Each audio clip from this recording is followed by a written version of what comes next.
Magandang umaga po sa inyo lahat. Baka sabihin nyo, I'm preaching to the choir.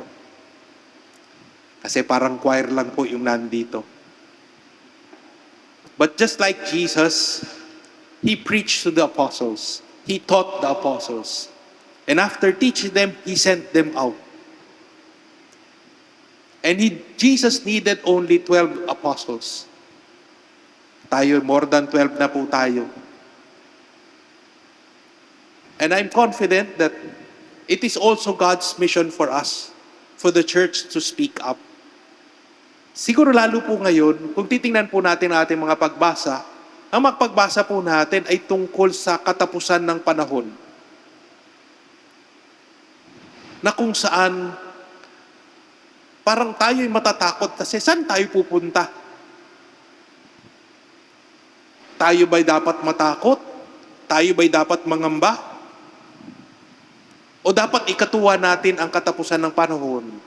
Kasi yun din ang magiging daan para makapiling natin ng lubusan ng Diyos. Kaya sa isang banda, parang lalo tayo mga pare, tayo mga obispo, parang kapag ginagawa natin ang kailangan nating gawin, parang sa isang banda, parang there's a certain confidence na kahit papano tatanggapin tayo sa langit. Kahit papano.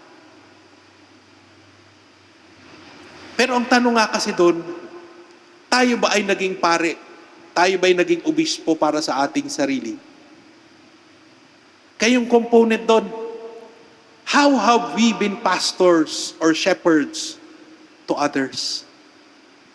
Minsan kasi, parang pakiramdam natin, nandun tayo sa moral high ground at yung mga tao, ayaw nilang makinig eh. Tumutulong tayo sa kanila, pero sa bandang huli, pinili nila kung ano yung gusto nila eh.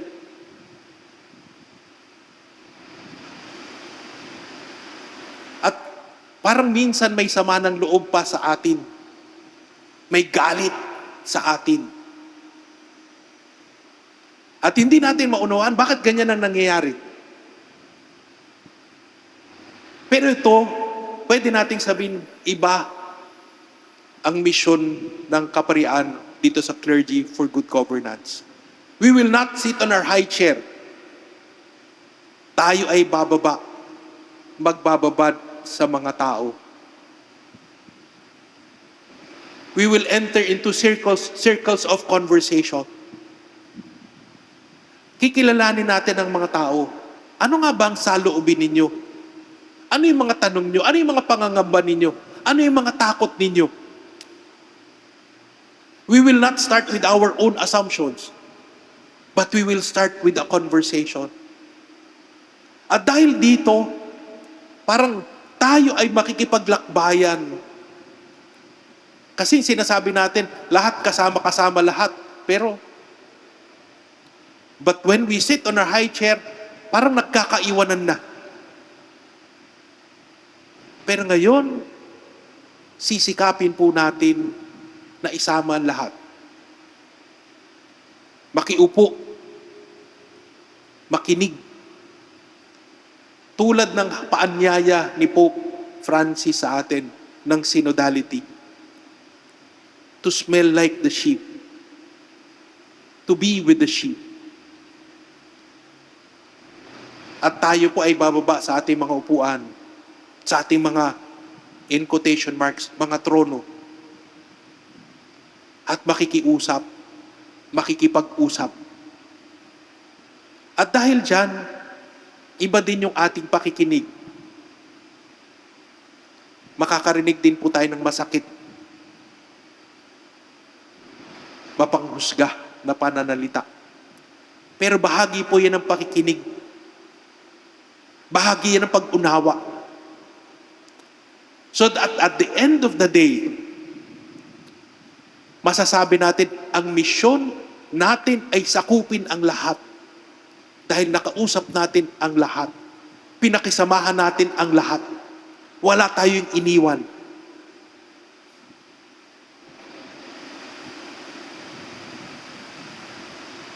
Ang hamon po sa atin ay malaki.